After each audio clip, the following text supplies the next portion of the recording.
Merci. Bonjour à toutes et tous. Bienvenue au Forum mondial 3.0. Bienvenue à vous qui êtes ici, à Paris, au Palais Brongniart. Et je lève les yeux plutôt vers le flou pour saluer tous ceux qui sont connectés avec nous aujourd'hui, un peu de part et d'autre du monde. Si on est là aujourd'hui, c'est que nous aussi, on a décidé d'être de bons élèves. On reprend le chemin de l'école.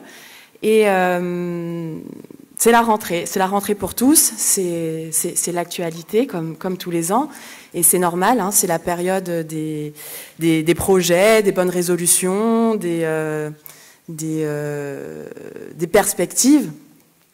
Donc cette année, on va jouer les jeux ensemble. Et puis c'est aussi toujours un moment de rencontre, de joie. On est plutôt content. On a des anecdotes sympas à raconter, des souvenirs heureux à partager.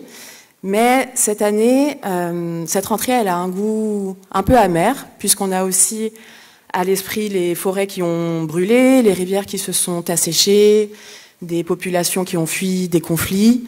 On sait aussi que des enfants, des jeunes filles, eux n'ont pas le privilège de préparer leur rentrée des classes. Mais ça non plus, c'est comme l'actualité de la rentrée, ça non plus, c'est pas nouveau. Alors, je dois dire que on est un peu nerveux, on est un peu anxieux à Convergence et avec nos 300 organisations partenaires à travers le monde, parce que l'urgence est là. L'urgence est là. On pense on a passé 15 belles années à identifier des projets incroyables à fort potentiel ou à fort impact pour un monde plus juste, plus durable. On a passé 15 années à identifier des projets concrets, des solutions qui contribuent à un monde meilleur. Mais là, ça y est, le temps de la sensibilisation est passé, est derrière nous. Il n'est plus temps d'alarmer sur les dérèglements climatiques, il n'est plus le temps de constater les inégalités sociales et les écarts qui se creusent. Et sur ce forum mondial 3.0, aux côtés de nos organisations fondatrices, Acted, Crédit Coopératif, que je remercie, et de chacun de vous, on veut réitérer cet appel à l'action collective, à la mobilisation, pour agir concrètement et avec efficacité pour résoudre les multiples crises de notre siècle. Notre mandat pour ce forum, il est simple, il est nécessaire, mais il est ambitieux. Il est, durant 2 jours, d'outiller, de fournir les ressources nécessaires à chaque citoyen, à chaque organisation, à chaque structure, pour contribuer à son échelle, au quotidien, à un monde 3.0. 0 exclusion, 0 carbone, 0 pauvreté. C'est le message que nous portons depuis déjà quelques années, c'est le message que nous affirmons avec conviction et vivacité et que nous vous invitons à rejoindre urgemment. Pour cette édition du Forum mondial 3.0, après 15 ans, on décide de ne plus cloisonner. On décide de ne plus cloisonner la réduction des inégalités, les enjeux économiques, la lutte contre les dérèglements climatiques, mais on exige en fait une prise en compte globale, intégrée et travailler en synergie. Conjuguer justice sociale et transition écologique, c'est en fait un impératif et il nous faut désormais faire face. Donc j'espère que vous êtes bien installés ici dans ce magnifique lieu qu'est le Palais Brongniart, chez vous également derrière vos écrans, parce qu'on a 2 jours de travail, donc soyez bien installés, mais pas trop confortablement, parce qu'il va y avoir un peu d'inconfort. Il est temps d'avancer davantage vers le concret et durant ces 2 jours de dialogue, tisser des partenariats, créer des projets et avancer collectivement et d'avancer surtout vers cette vision commune qui est le 3.0. 0 exclusion, 0 carbone, 0 pauvreté. Ce message, c'est pas le message de Convergence, d'Acted, du Crédit Coopératif, c'est notre message à tous. C'est un message que nous avons diffusé à travers le monde, vous le verrez aujourd'hui et demain. C'est un message qui parle, c'est un message qui vient compléter, vulgariser le langage onusien, avec lequel nous sommes certainement familiers ici, mais que beaucoup en dehors de ces murs ne s'approprient pas. Donc je vous invite, aujourd'hui et bien au-delà, à noter sur votre agenda de rentrée, d'être ambassadeur du 3.0, de rapporter ce message chez vous, au sein de vos organisations, auprès de vos étudiants, auprès de vos collaborateurs, auprès de vos familles, et de toujours avancer en ce sens. Pendant 2 jours, vous allez avoir le choix dans une 50aine de sessions, des conférences, des ateliers, des tables rondes, plus d'une 30aine d'exposants qui sont à votre disposition sur la nef du Palais Brongniart pour vous présenter leurs engagements, pour prendre contact avec vous, pour avoir d'autant plus d'impact. Vous allez trouver également des animations, des fresques du climat, des activités interactives pour vous permettre de sortir un petit peu des jargons techniques et d'avoir des expériences plus immersives. Puis on a décidé aussi, puisque cette année, et pour les années à venir évidemment, il s'agit d'adopter une vision holistique, l'art et la culture auront une place importante dans cette programmation, les voix de la jeunesse également.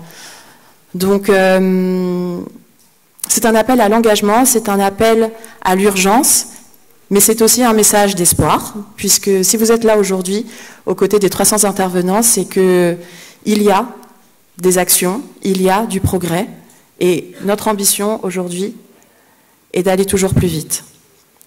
Avant de laisser la parole à Frédéric Roussel, notre président fondateur, j'ajoute à ce propos une phrase qu'il m'a dite hier lorsqu'on échangeait. Il m'a dit « Malheureusement, on est souvent contraint de toucher le fond de la piscine pour rebondir. » Ça fait des années qu'on nous dit qu'on s'en approche dangereusement. Je pense qu'on peut admettre aujourd'hui que nous y sommes, donc il n'y a plus qu'à prendre l'impulsion et y aller réellement. Frédéric Roussel souhaitait également partager avec vous un message édifiant, une archive de l'INA. Vous avez peut-être déjà parcouru ces vidéos sur YouTube des années 70, où on se plonge dans le passé, dans les mœurs, les coutumes, les habitudes de la France dans les années 70. En 1974, pardon, je ne sais pas ce qui se passera en 2074, en 1974, voilà le message qui nous était partagé par un candidat écologiste aux élections présidentielles. Je vous laisse découvrir ça. C'était René Dumont, en 1974. Frédéric Roussel, Fred, je te laisse réagir à cette vidéo que tu as sélectionnée pour nous.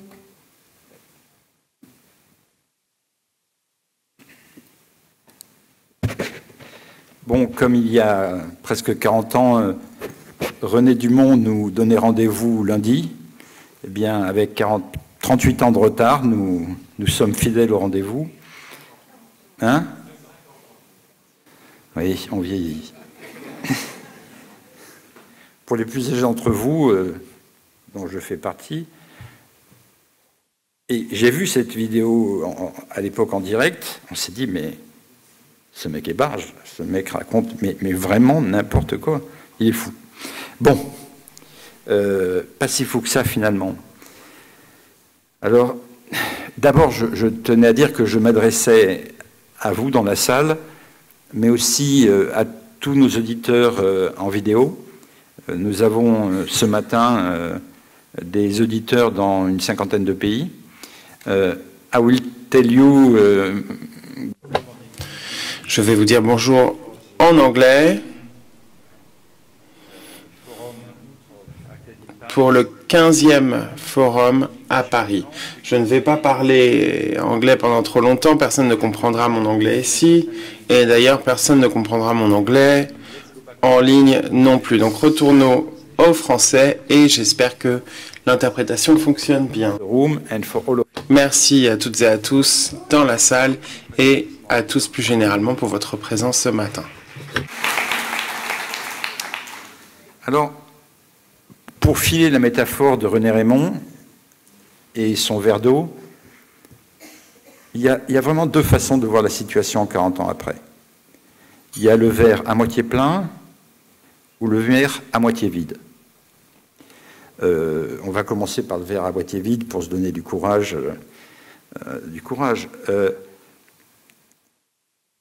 On ne peut pas tout à fait dire que rien ne s'est passé de positif les 40 dernières années. Ce serait une insulte aux chiffres. En 1974, quand René Raymond nous parlait, la moitié de la population mondiale vivait sous le seuil de pauvreté. 1,5 $ par jour, c'est-à-dire, pour nous Français et pour nous fumeurs, dont je fais partie, hélas, moins d'un paquet de cigarettes par jour pour vivre. Il y a 3 ans, la population mondiale avait doublé. Nous n'étions plus 4 millions comme en 1974, nous étions 8 millions. Mais le nombre de personnes qui vivent dans l'extrême pauvreté est passé de 50% de la planète à 1 million seulement. En clair, 3 ou 4 milliards d'individus, milliards, voilà, pas 1 milliard. 3 ou 4 milliards d'individus sont sortis du seuil de pauvreté en 40 ans. C'est peut-être un peu théorique en France, ça n'est pas tout à fait théorique dans les pays pauvres, ex-pauvres, vu que nous allons probablement les rejoindre rapidement. Donc, c'est quand même quelque chose d'important. Les 40 dernières années ont été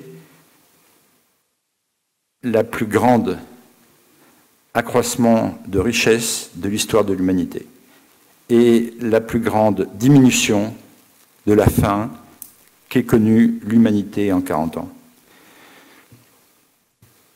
Pour se contenter de parler de la France, depuis que René Raymond nous parlait, l'espérance de vie moyenne a augmenté de 12 ans. Alors, pour les jeunes dans la salle, tout ça étant assez théorique, pour les gens de mon âge, finalement, bon, pourquoi pas. Dans le monde, je le disais, la faim, jusqu'à il y a 3 ans, a été en réduction constante. Et c'est une très bonne chose. L'innovation, qui était un peu absente du discours de René Raymond, de monsieur le candidat à la présidence de la République, a changé nos vies. Des choses impensables, l'informatique. Vous avez maintenant, tous les jours, je parle aux jeunes, devant vous un appareil qui contient plus de savoir et plus d'informations qu'aucun être humain ne pouvait en avoir en 1974. C'est pas tout à fait non signifiant. Et cette innovation, on peut l'avoir de différentes façons. C'est un progrès tellement spectaculaire, tellement incroyable qu'on ne peut que le saluer. C'est aussi un progrès qui a été privatisé par ses fondateurs, qui sont devenus les gens les plus riches du monde. Chacun mettra l'accent sur et le curseur sur ce qui lui paraît le plus important. Mais il y a quand même ce verre à moitié plein. Malheureusement, il est aussi à moitié vide. D'abord, même M. Raymond, qui se considérait comme éventuellement un apôtre de malheur et de l'Apocalypse, était en dessous de la réalité. À l'époque, il nous a expliqué, j'ai appris grâce à cette vidéo, qui avait créé l'écologie. Je ne sais pas qui a créé la notion d'anthropocène, et je ne suis pas sûr que M. Dumont la connaissait. Mais nous savons maintenant tous que depuis 150 ans, et de façon accélérée, nous sommes entrés dans l'anthropocène. C'est-à-dire que l'être humain, après avoir colonisé la planète, la change. Et malheureusement, la change depuis 150 ans, plutôt pas en bien. Et la question maintenant, c'est de savoir si l'anthropocène va terminer par la 6e extinction ou si nous allons réussir à l'arrêter. Mais c'est on doit le reconnaître, un verre carrément à moitié vide. Allons-nous disparaître parce que depuis 150 ans, ce que nous appelons, que j'appelle toujours le progrès et la croissance, ont épuisé notre planète. Chaque année, encore une notion qui n'apparaissait pas à l'époque, le taux d'utilisation des ressources renouvelables de la planète prend 2 semaines, et c'est ce qui s'est passé cette année, prend 2 semaines. Donc au train où ça va, et si nous ne faisons rien, dans 20 ou 30 ans, nous aurons déjà dépensé en début janvier ce que la planète est capable de produire pour l'année. Donc le moins qu'on puisse dire, c'est qu'il y a quand même un verre sacrément vide à côté du verre à moitié plein. Alors bon, comme disait un auteur célèbre, que faire? Les derniers événements, au-delà des 2 dernières années, au-delà du jour le jour, nous a quand même montré que, comme le disait Anatole France, mais sans en comprendre la portée, nous autres, après la Première Guerre mondiale, nous autres planètes, nous autres civilisations, nous savons désormais que nous sommes mortels. Et maintenant, nous le savons vraiment. Le Covid a montré à l'humanité qu'une maladie mondiale pouvait un jour, si on n'arrivait pas à la soigner, nous décimer. Elle a aussi contribué, alors pour beaucoup d'entre nous, elle s'est traduite par 2 mois de confinement et l'attente de vaccins. Et ce qui prouve que l'innovation est heureusement encore là pour nous aider à passer certaines épreuves. Mais elle s'est traduite au Sud par un retour de la pauvreté. 6 ans de réduction de la pauvreté ont été éliminés en 2 mois. Et donc aujourd'hui, dans le monde, la pauvreté est nettement plus importante qu'elle ne l'était avant le Covid. Par chance, notre État et nos filets sociaux, avec beaucoup de dettes, nous ont permis de passer le cap. Pour beaucoup de pays, ça n'a pas été le cas. Et pour les populations vulnérables, dans les pays vulnérables, ça n'a pas du tout été le cas. Et ACTED, donc une des 2 organisations fondatrices de Convergence que je représente, et qui est une organisation humanitaire qui travaille dans le Sud, voit au jour le jour ce que ça signifie que le retour de la pauvreté. Et le Covid, c'était un peu le hors-d'œuvre. La guerre en Ukraine, le retour de la guerre en Europe, qui nous a tous, à des degrés divers, mais profondément choqués. Mon organisation intervenant beaucoup en Ukraine, elle nous a beaucoup choqués, mais elle a aussi fait réapparaître des spectres qu'on espérait oublier. La guerre en Ukraine, ça n'est pas seulement la guerre en Ukraine. Pendant quelques semaines, ça a été le spectre d'une famine mondiale. La Russie et l'Ukraine n'exportent plus de blé. Comment nourrit-on une grande partie de l'humanité? Et je ne parlerai même pas des questions nucléaires qui ont brutalement refait surface. Donc, si 2 événements, une épidémie de grippe un peu dure et, je ne dirais pas une grippette, et une guerre localisée à un pays, nous font comprendre que tous les progrès accomplis peuvent être détruits en quelques mois, si on commence à reparler de risque de famine, et la Chine vient de nous annoncer que sa production de céréales vient de diminuer de 20% cette année. Si la Chine, avec 1,3 milliard d'habitants, voit sa production de céréales baisser de 20% en un an, qu'est-ce qui peut se passer? Pour des raisons climatiques, j'entends. Donc effectivement, on se rend compte que tout ce qui a été fait, tout ce progrès, toute cette raison est d'une grande fragilité. Et donc, cette fragilité, c'est à nous de l'acter et de voir comment on peut réagir. En France, nous avons vu l'événement par le petit bout de la lorgnette.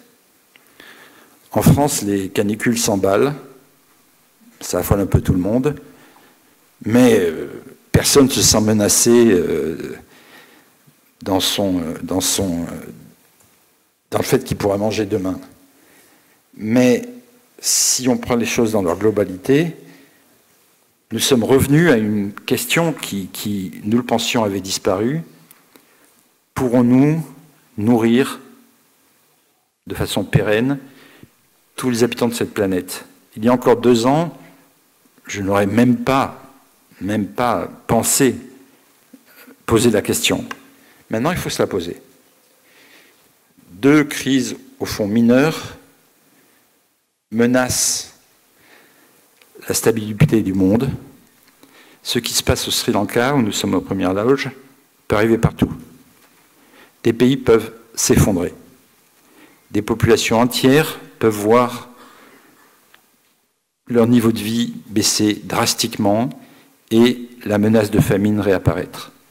Donc, évidemment, et pour reprendre les termes de Fanny, il y a un peu urgence.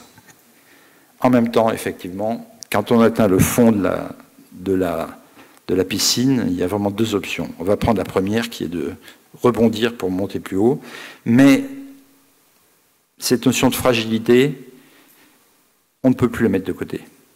C'est une notion qui devient centrale et qu'il faut traiter avec raison, avec modestie, avec réalisme.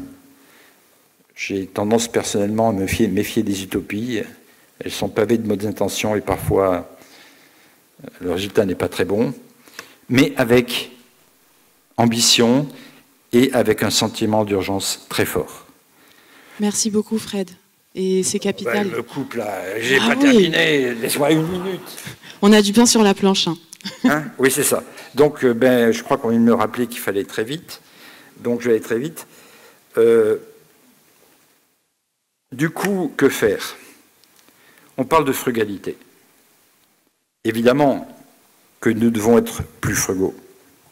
Nous, en particulier, les pays du Nord, qui sommes les principaux responsables de la situation et, au fond, les moins touchés directement. On parle aussi de décroissance. Et là, je vous le dis, à titre personnel, moi qui travaille dans des camps de réfugiés, dans des bidonvilles, je me vois assez mal dire à nos bénéficiaires, vous savez, là, il faut être frugal, parce que leur vie est en dessous de la frugalité.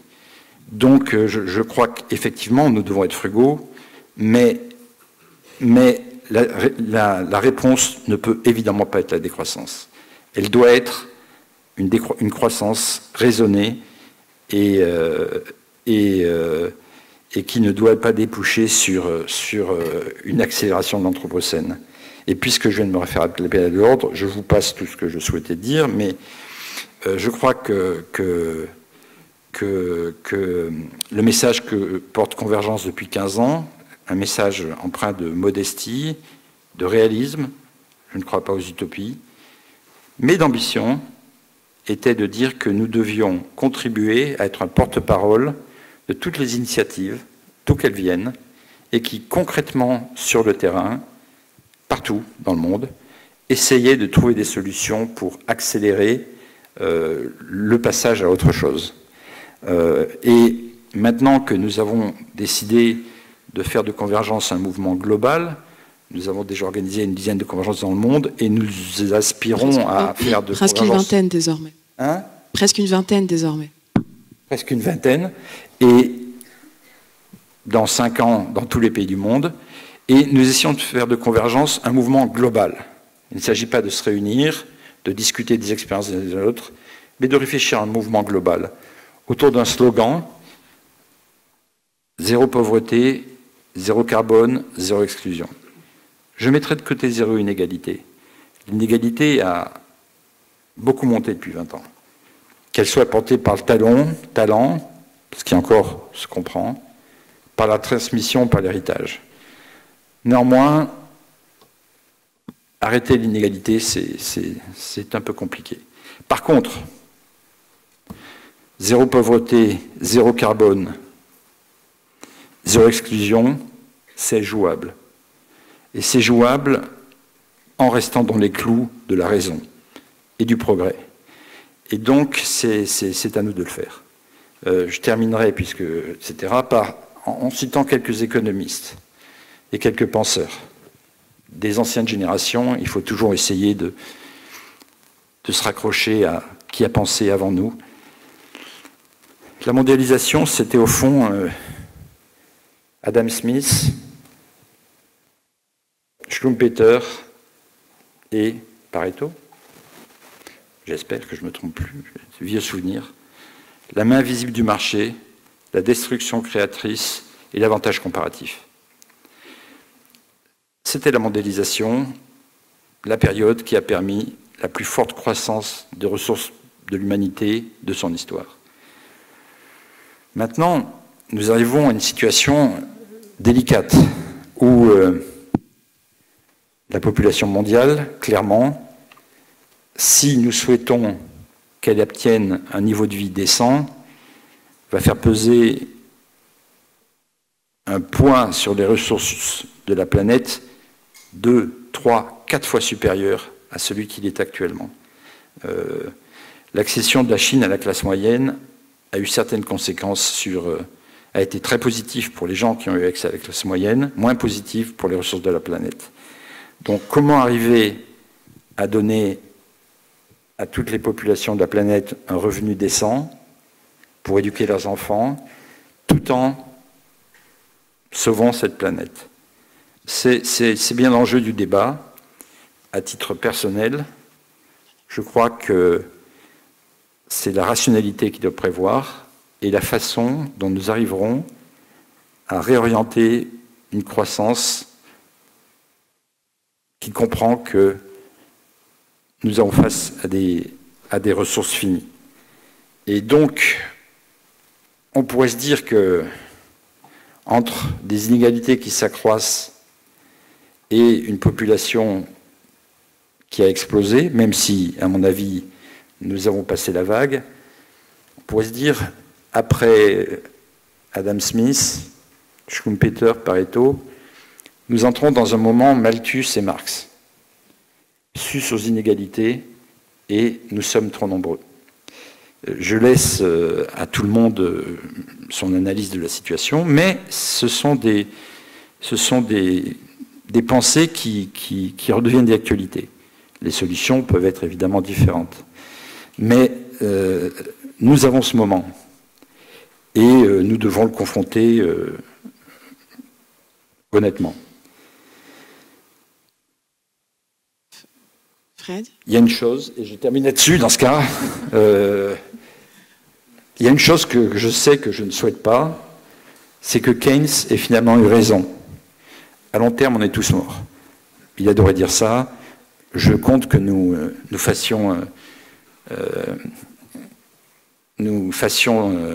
montrions à Keynes, ce génie, qu'il se trompait, qu'à long terme, on n'est pas tous morts. Et c'est sur cette conclusion que je me permets de terminer la conclusion de ce débat. Et je vais laisser la parole à la deuxième organisation représentée par Pierre Valentin pour nous présenter les vues du deuxième organisateur de Convergence. Pierre ? Merci beaucoup Fred d'avoir partagé ta vision et la réalité que connaît Acted. Bonjour à tous, bonjour à toute la salle et bonjour bien sûr à tous ceux qui nous suivent en ligne. Alors, je voudrais d'abord remercier Convergence de me donner l'occasion de m'exprimer au nom du Crédit Coopératif, qui effectivement est l'un des fondateurs de ce forum. Je me souviens, il y a 15 ans, de la vision qu'avait eu Frédéric, qu'avait eu Acted, d'un événement, et d'un forum, dans lequel se réuniraient finalement toutes les composantes de la société, les pouvoirs publics, les ONG, les entreprises, toute la société civile. Donc cette idée de faire converger tant d'intérêts souvent assez différents pour réfléchir, partager, mais aussi agir sur ces trois thèmes, zéro exclusion, zéro carbone, zéro pauvreté. Ce thème était à l'époque assez novateur et on le retrouve finalement dans le thème d'aujourd'hui, agir pour concilier transition écologique et justice sociale. Oui, c'est un thème qui n'a rien d'évident parce qu'il y a, reconnaissons-le, une énorme différence de traitement entre la question sociale et la question écologique. Du côté de la question écologique, une mobilisation sans précédent, peut-être avec des effets encore nettement insuffisants, sûrement même avec des effets nettement insuffisants, mais enfin quelque chose qui fédère, qui mobilise, quelque chose qui prend dans les médias une place considérable et quelque chose qui bénéficie d'une organisation extraordinaire, le GIEC, et d'une notion de répartition des efforts qui va jusqu'à chaque entreprise, jusqu'à chaque personne. Ça, c'est absolument exceptionnel, je crois, dans l'histoire de l'humanité. Chacun est censé savoir ce qu'il a à faire, alors qu'on part d'une question qui est une question extraordinairement macro. Même les banques centrales, les chefs d'entreprise évidemment, mais même les banques centrales se préoccupent du réchauffement climatique. Rien de tel du côté de la question sociale. Bien sûr, il y a les objectifs du développement, mais on peut dire quand même que du côté de la question sociale, de la justice sociale, la question est essentiellement posée par les ONG d'un côté, et puis on considère qu'il s'agit essentiellement de questions de politique publique. Donc toute une partie de la société n'a pas d'agenda véritable en matière de questions sociales ou de justice sociale. Et pourtant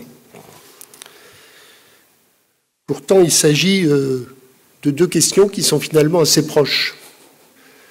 D'un côté, on parle de la solidarité avec les générations futures. Parce que c'est vrai que les effets du réchauffement climatique, même si on commence à les voir, vont toucher avant tout nos enfants, nos petits-enfants. Quel sens aurait cette solidarité avec les générations futures s'il n'y a pas de sentiment de solidarité avec les générations d'aujourd'hui, les plus pauvres et les plus exclus? Donc, d'une certaine façon, comme il y a un GIEC du climat, peut-être faudrait-il un GIEC du social. Et puis, il y a aussi des questions d'actualité qui donnent à cette question sociale un lien plus particulier avec la question écologique.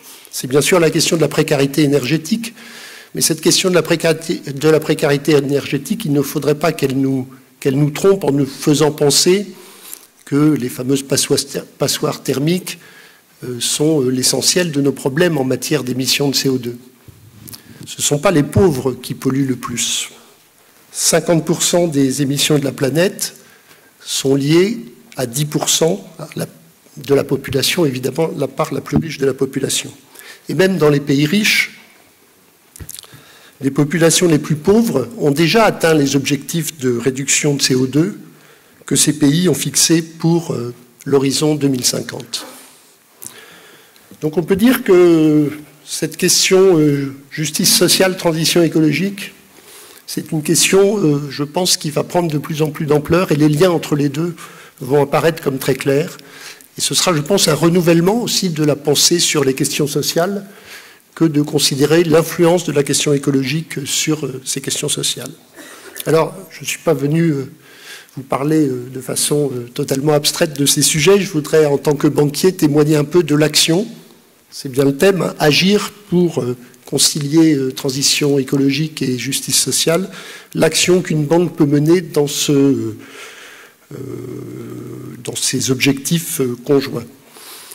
Donc je parlerai un petit peu de la banque que je connais le mieux, le Crédit Coopératif que je représente, qui est une banque qui appartient à ses clients et qui est une banque de référence de l'économie sociale et solidaire.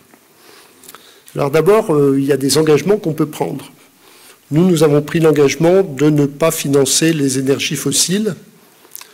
Et puis nous avons pris d'autres engagements qui sont très anciens et qui consistent à faire de la finance un levier pour plus de social. Nous avons développé toute une gamme de produits qui permettent à nos clients de choisir un certain nombre d'associations vers lesquelles vont aller une partie des intérêts qui touchent, par exemple, sur leur compte surlivré. C'est plus de 3 millions de dons qui sont ainsi faits, soit par le crédit coopératif, soit par les clients, soit en général par une combinaison des deux, qui sont faits chaque année. Et c'est aussi un formidable observatoire. En effet, on peut repérer quels sont les choix des clients qui ont à opter pour l'association de leur choix. Et ces associations sont très nombreuses. Certaines sont plus orientées vers la question écologique, d'autres vers l'action sociale. Et on constate, on les a classées par ODD, on constate une assez grande harmonie, comme si finalement il n'y avait pas de véritable choix entre les deux grands sujets du moment. Nous avons aussi donné la possibilité à nos clients de faire en sorte que leurs dépôts financent des secteurs bien particuliers. Donc les dépôts sont en quelque sorte fléchés. Et il y a 3 thèmes: agir pour la planète, agir pour une société plus juste, agir pour entreprendre autrement. Entreprendre autrement, ça veut dire agir pour investir pour prêter à des sociétés de forme un peu alternative, des sociétés plus participatives, plus redistributives, telles que les SCOP ou les entreprises de l'insertion.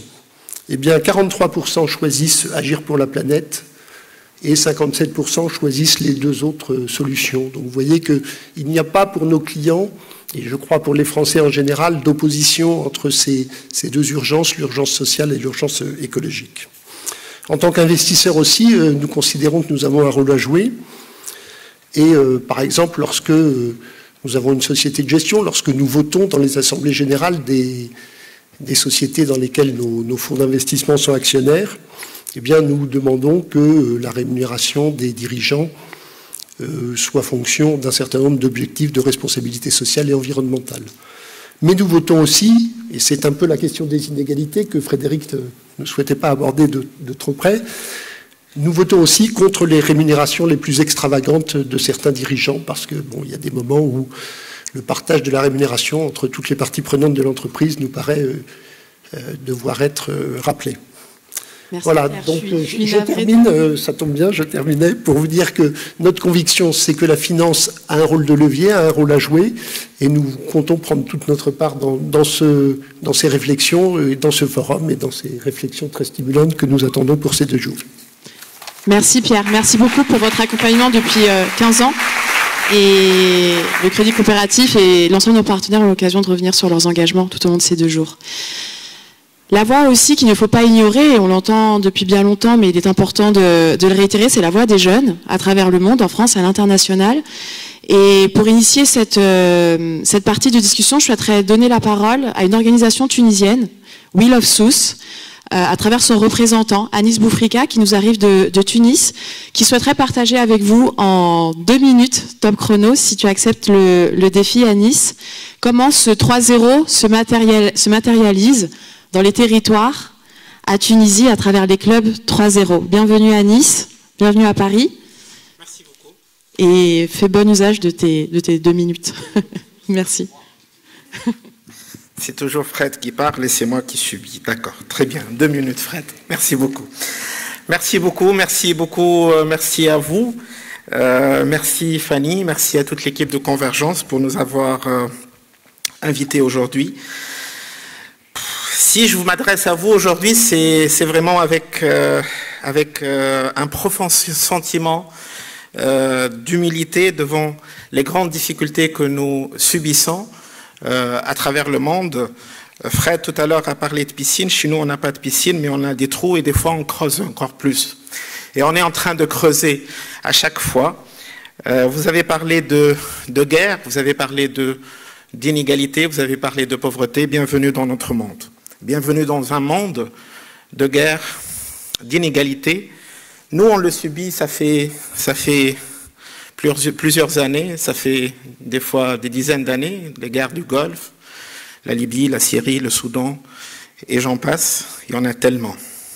Il y en a tellement, et jusqu'à ce que, malheureusement, aussi, ça arrive en Europe. On le vit également en Europe. Même si c'est une guerre en Europe, nous, au tiers-monde, on le vit encore. On vit ces guerres, on vit ces problèmes et ces famines. Je ne veux pas vraiment être trop pessimiste parce qu'on est des idéalistes par définition. On est des gens qui travaillent pour un idéal, pour un demain meilleur. Mais des fois, on vit un présent tellement difficile qu'on a un peu de mal à réfléchir dans le demain. Mais bon, je rebondis également pour dire que même si on n'était pas vraiment responsable de tous ces malheurs dans le monde, on est responsable de trouver une solution commune à ces maux. C'est dans un monde malheureusement entièrement fait pour l'homme qu'il se pourrait qu'il n'y ait plus place pour l'homme, justement, à travers ces changements climatiques que nous, on les connaît, hein, nous, on les vit chaque jour. Et dans ce sens que nous avons... Oui. Un mot, s'il te plaît, sur les clubs 3.0. Oui. Alors, c'est je suis pénible. Il me reste 1 minute. Et c'est dans ce sens que nous avons justement voulu être responsables de trouver des solutions par rapport à ces problèmes que, en partenariat avec, bien évidemment, Convergence, avec Acted, nous avons imaginé des clubs 3Z. Les clubs 3Z, Campus Club, c'est justement parce que ces générations présentes et futures ont besoin de s'impliquer dans le développement, ont besoin de s'impliquer pour trouver des solutions, et que je préside une délégation d'universitaires qui ont eu la gentillesse d'être avec nous aujourd'hui. On aura le temps d'en parler, bien évidemment, et je vous invite toutes et tous à être présents pour la présentation des clubs 3Z. C'est des clubs dans les universités tunisiennes, mais pas seulement. Et vu que je suis un Tunisien, j'amène un concept de révolution, bien évidemment. Donc une révolution dans le monde du développement. Convergence a forgé à un certain moment ma vision, a forgé à un certain moment ma perception du développement. Et il est temps qu'aujourd'hui on passe à l'action. Il est temps qu'à travers ces clubs 3Z, c'est des clubs de jeunes étudiants qui vont créer le développement dans les universités, qui vont porter la parole de Convergence, de 3Z, de zéro exclusion, zéro pauvreté, zéro carbone dans les campus universitaires, mais pas seulement dans les campus universitaires, dans la perception des personnes, dans la perception des citoyens, à travers des cursus universitaires, à travers des changements durables de l'université qui est le foyer de la transformation de la conscience sociale et de la conscience collective. Donc je vous appelle toutes et tous à être présents aujourd'hui dans notre panel de tout à l'heure, mais ces clubs-là, je vous annonce vraiment une révolution, je vous annonce un changement réel, je vous annonce un lancement d'un réseau mondial, et que Convergence a bien commencé, qu'Acted a bien commencé, que 3.0 a bien commencé à rêver. On est en train de rêver ensemble un monde meilleur. Je vous remercie toutes et tous. Merci beaucoup, Anis. Au revoir. Merci pour ce lancement de mouvement de révolution. Les jeunes, ce sont les universités, effectivement, et c'est un mouvement qu'on ambitionne global. Mais ce n'est pas que les universités. Donc, je suis ravie de m'éclipser pour une discussion avec 3 jeunes qui forcent le respect. J'appelle à nous rejoindre sur scène Nesrine, s'il vous plaît. Je vous demande de l'applaudir pour l'encourager à nous rejoindre. Jean-Baptiste et Chantil. Je vous laisse vous introduire et le grand auditorium est à vous.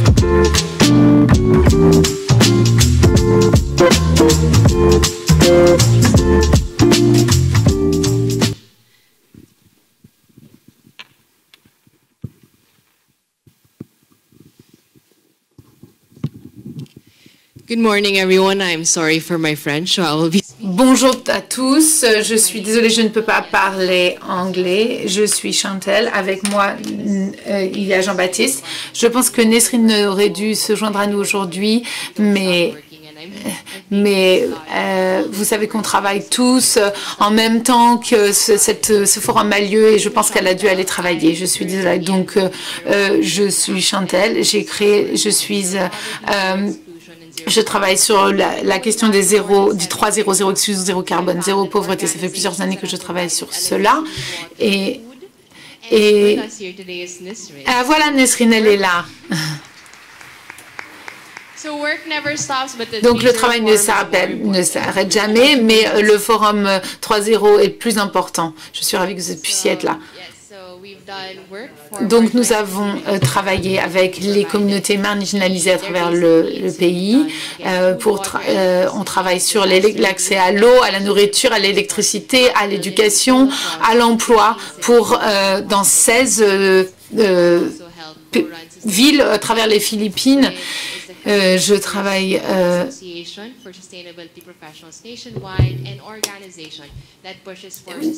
et nous essayons d'appliquer la durabilité dans notre pays. C'est le but de notre association. Nous travaillons en partenariat avec d'autres associations qui ont le même objectif que nous. Donc tout ce que nous faisons, nous le faisons pour avancer dans un pays pour qu'il n'y ait plus d'exclusion, de pauvreté dans notre pays. Et pas non plus de production de carbone en excès qui ont un impact négatif sur la planète aujourd'hui. Jean-Baptiste va nous dire ce qu'il fait et le travail qu'il a fait jusqu'à présent dans son pays. Oui, merci beaucoup. Je vais parler en anglais pour que Chantel et Nesrine puissent comprendre. Donc pardonnez mon accent. Je suis Jean-Baptiste Boisson. Je travaille à l'Institut de diplomatie. Je suis à la tête de la délégation française pour le forum Jeunes 2020. C'est le groupe d'engagement pour les jeunes parmi le G20.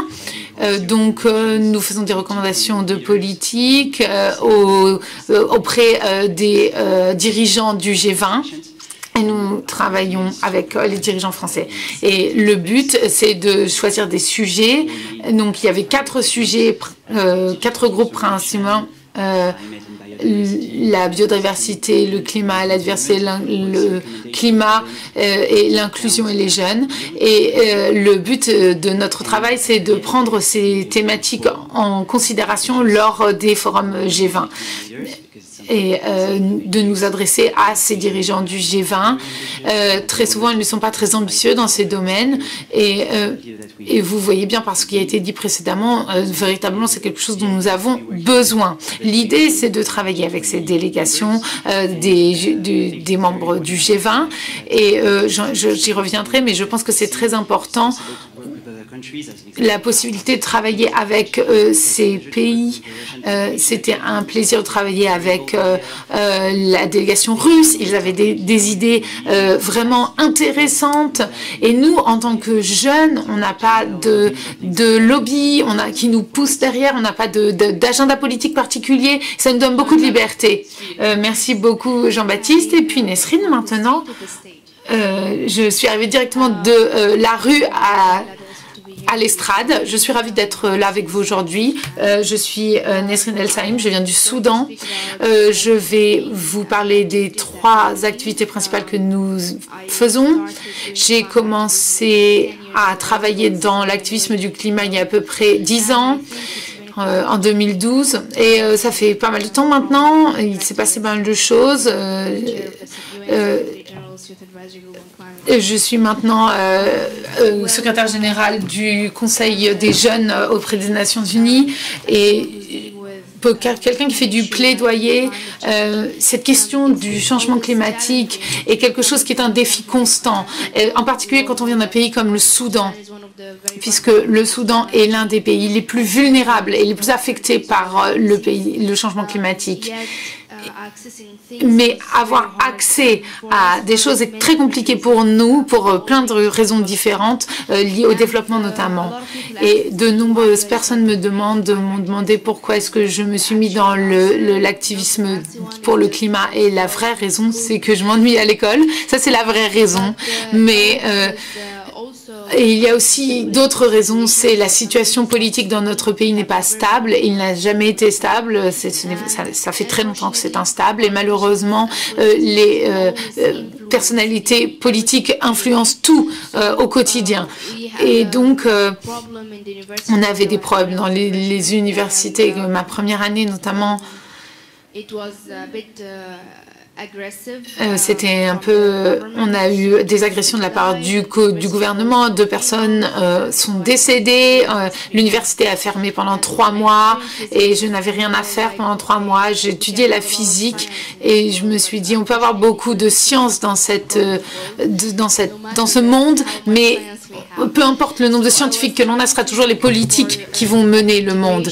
Et donc, je me suis dit, comment est-ce que je peux intégrer cette question de la science et de la politique? Et j'ai découvert quelque chose qu'on appelle Google, c'est mon meilleur ami, qu'on appelle la diplomatie scientifique, et c'est l'intégration des questions scientifiques dans la diplomatie. Et l'un des sujets principaux, c'est la question de l'eau, parce que la question de l'eau est très importante dans de nombreux pays, mais également le changement climatique. Et le changement climatique était plus près de la physique, qui est mon sujet, mais également plus pertinent à ce qu'on vivait, moi, sur le terrain dans mon pays. Et vous avez vu les inondations qu'il y a eu en Pakistan, on en a parlé dans le monde entier, mais on a eu la même chose au Soudan, puisqu'on a le Nil, et aussi dans beaucoup de pays dans le monde, il y a ces questions-là qui se posent. Et donc, je me suis dit que les communautés de terrain devaient essayer de faire quelque chose pour trouver une solution à ces questions. C'est comme ça que je suis arrivée dans ce domaine. Merci beaucoup. Donc, je pense que j'ai remarqué par rapport au travail que nous effectuons, ce qui est important, c'est d'influencer les dirigeants et l'influence que l'on a sur les dirigeants. Nous sommes tous des dirigeants d'une certaine manière, d'accord, mais on sait aussi qu'on n'est pas tout en haut de la pyramide. Et je pense qu'il est important que nous trouvions des manières de nous faire entendre pour que nos dirigeants, ceux du G20 ou les politiciens au Soudan ou ailleurs dans le monde, entendent ce que nous avons à dire, parce que nous avons des choses à dire, parce que même les personnalités politiques aux Philippines sont prêts à vous écouter, certes, mais il faut expliquer le message de manière claire. Quand j'ai discuté avec des hommes et femmes politiques, je me suis rendu compte qu'il fallait que je leur présente les questions de manière simple. Ils s'intéressent plus aux questions macroéconomiques. Votez pour moi, tout le monde. Je vais me présenter à la présidentielle. Donc, il faut que ce soit de manière simple, mais il faut, parce qu'ils ne veulent pas que l'on entre dans les questions techniques. Je ne sais pas si c'est la même chose au niveau du G20. Quand vous voulez travailler vous voulez présenter un sujet, une recommandation pour les dirigeants du G20, comment est-ce que cela se présente? Et de quelle manière est-ce que vous présentez votre sujet pour qu'ils s'y intéressent? Alors, je pense que c'est très intéressant ce que tu as dit. L'idée, c'est vraiment d'avoir un message clair, parce que la plupart des choses que l'on fait sont des questions qui sont déjà sur la table. Cette question environnementale est déjà une question. C'est le GIEC, c'est quelque chose qui est déjà dans l'agenda politique, qui est déjà dans la tête des hommes et des femmes politiques. Et si on revient sur cet exemple, avoir un message très ambitieux, le partage des terres dans les zones marines que l'on veut protéger. Lorsqu'il y a eu le sommet des océans au début de l'année, on a mentionné cela et on s'est rendu compte que ce serait mieux d'avoir 50% et pas 30% protégés. Et donc, voilà, l'idée c'est de présenter quelque chose d'ambitieux et d'essayer, en présentant cela, à 50%, on espère qu'à la fin on obtiendra 30-35%. Si on propose 30%, on nous a dit au début qu'on ne pensait pas à l'utopie, qu'on pensait que l'utopie ne pouvait exister, mais essayer de proposer quelque chose d'utopique peut-être peut nous permettre d'avoir quelque chose de réaliste après. Je suis complètement d'accord avec vous. Donc, à part le fait que l'on essaye de faire en sorte que les dirigeants nous écoutent, d'après vous, Nesrine, comment est-ce que on devient des dirigeants? Comment est-ce que on devient des leaders, des personnes qui font changer les choses? Comment est-ce qu'on montre aussi à ces dirigeants que nous sommes également des leaders? Je pense qu'on ne peut pas...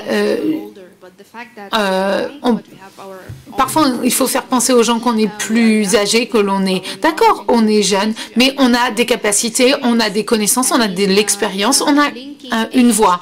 Et lier l'âge à l'expérience n'est pas vraiment réaliste et juste, en particulier dans l'époque dans laquelle nous vivons. Lorsque nous travaillons avec le secrétariat général des Nations Unies, on rencontre Antonio Guterres 4 fois par an et c'est la personne qui nous rencontre le plus à son niveau, clairement, même par rapport à toutes les autres équipes. Et il y a de nombreuses raisons pour cela, mais l'une des raisons, c'est à quel point la question du climat est véritablement en haut de l'agenda politique. Mais cette question du changement climatique est quelque chose qui nous importe, c'est notre avenir et il faut qu'on le prenne en main. Et ça montre le rôle que l'on a, je pense. L'autre question, et c'est la raison pour laquelle je suis à Paris, c'est que je défends les droits des humains. Et il y a une initiative qui a été lancée par le président Macron. Il l'a présentée le jour de la Journée internationale des droits humains. Nous sommes 15 femmes à travers le monde, dont la Turquie, la Palestine, la Syrie, la Chine, le Myanmar, et plein d'autres pays du monde. Nous essayons de mettre en avant les droits humains et c'est quelque chose de très important pour moi parce que pendant longtemps, on ne considérait pas les questions environnementales comme les questions de droits humains et aujourd'hui, on a lié les deux et on comprend que l'environnement fait également partie des droits humains. C'est ce qui s'est passé à l'Assemblée générale des Nations Unies il y a peu de temps. Cela a été mentionné. On parle de ce lien entre les droits humains et le changement climatique. Et pour moi, je l'ai toujours vu. Pour moi, il était toujours là. Si nous n'avons pas un environnement sain dans lequel vivre, vous allez mourir. Et donc, ce droit de vie est lié à l'environnement, intrinsèquement. Et quand on vient d'un pays comme le Soudan, le changement climatique crée des conflits. Et donc, ce lien entre la sécurité des humains et l'environnement est là, est présent. Je me rappelle, Ban Ki-moon a dit que c'était a mentionné une des premières guerres liées au climat et je pense que nous avons de plus en plus de conflits qui sont liés à l'environnement, directement au changement climatique ou bien ces questions d'accès aux énergies fossiles. Et vous connaissez tous les problèmes avec la Russie, l'accès au gaz, etc. Et comment le fait d'acheter des énergies fossiles peut engendrer la guerre, etc. Et donc, outre cela, il y a cette question d'accès à la nourriture et de la crise de la nourriture, etc. Tout cela est tellement interlié. Je pourrais vous en parler pendant des heures, il faut que vous m'arrêtiez. C'est pareil pour moi, je comprends tout à fait. Mais on m'a dit, tu parles trop. Mais je pense que ça montre bien qu'on ne fait pas ces choses seuls. On a besoin de personnes qui nous soutiennent, qui vérifient qu'on aille bien, alors que d'habitude on est seul. Et ça, j'ai pu le voir. Lorsque j'ai travaillé sur Sustainable PH notamment, on réunit des leaders de la durabilité dans le pays. Parce que là, on travaille en silo, on est des personnes qui font du plaidoyer, d'autres qui travaillent dans les entreprises, d'autres qui promeuvent la transition climatique, mais on ne les entend pas. Et donc, il faut que ce soit un effort collaboratif. On doit réunir les personnes. Et c'est la même chose pour tous les domaines dans lesquels on travaille. Et donc, en tant qu'organisation, on veut renforcer les capacités et créer cet espace de collaboration. Jean-Baptiste, Nasrine, moi, je me demandais comment vous avez fait ça pour votre organisation, réunir des jeunes. et ainsi qu'on puisse amplifier nos voix et qu'on puisse nous suivre. Oui, et d'ailleurs, je te pose la question à toi, Chantal. J'allais poser exactement cette question. Comment atteindre cette justice sociale? Et je pense que chez beaucoup de jeunes, on aime l'information, les jeunes, ces informations sont disponibles dans différents profils. Il y en a qui travaillent depuis très jeunes, qui sont à l'université, qui travaillent déjà, qui travaillent dans différents domaines. Et je pense que ça, c'est vraiment très important. Et moi, je suis preneur, hein, si vous avez des idées pour améliorer ça, comment surmonter ces clichés. Moi, j'ai insisté à plusieurs reprises sur le fait que les jeunes ne devraient que donner des aides-vie ou des points de vue sur des sujets jeunes, entre guillemets, l'éducation, le sport. J'ai beaucoup entendu cela. Et lorsqu'on souhaite parler de sujets comme l'économie ou la sécurité, là, on nous dit laisse les grands s'en charger. Hein, c'est pas ton domaine. Et je pense que ça, c'est vraiment un cliché qu'on doit surmonter. On a de l'expérience dans ces sujets. Et comme tu l'as dit, on a besoin d'une vision globale. Et j'aime beaucoup ce logo 000. Il faut qu'on ait un zéro mondial. Et c'est pourquoi on a besoin que les jeunes soient représentés dans tous les domaines et sur tous les thèmes. Oui, pour répondre à ta question, il y avait 3 questions dans ce que tu as dit, je vais y répondre. Tout d'abord, comment faire en sorte que la jeunesse soit plus proactive? Il n'y a qu'un microcosme de jeunes qui agissent pour la planète, mais pour moi, si j'ai commencé dans le domaine de l'impact, c'est parce que je voulais aller à Londres.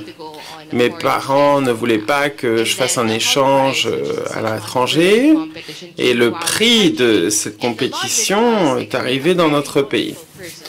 Et donc, en tant que personne très rationnelle, je me suis dit, si on gagne ça, alors mes parents ne pourront pas m'empêcher d'aller à Londres l'année prochaine pour la finale régionale. Moi, je n'avais pas d'expérience sur la pauvreté, l'entrepreneuriat social et autres, mais bon, je me suis dit, voilà, je vais y arriver.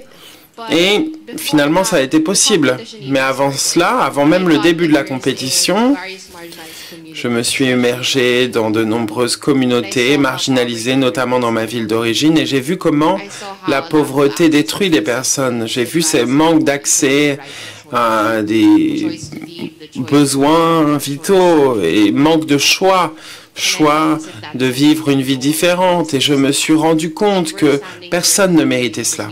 Et si nous sommes là devant vous, c'est parce que nous avons eu l'occasion de faire un choix dans notre vie. Il y a beaucoup de gens qui ne peuvent pas le faire. Et donc, je me suis promis d'aider ces personnes, mais c'est pour ça que je continue ce travail. Mais il y a peu de gens qui voient ça, qui voient un monde différent de leur monde, surtout lorsqu'ils sont privilégiés. Alors, ils se concentrent sur le sport. Moi, j'adore le sport, j'étais athlète. Mais il faut que nos collègues, nos homologues sortent, voient un monde différent, parce que c'est de là que vient l'empathie. Et c'est seulement à travers l'empathie qu'on peut commencer à s'intéresser, à agir et à voir les changements qui doivent se faire dans ce monde.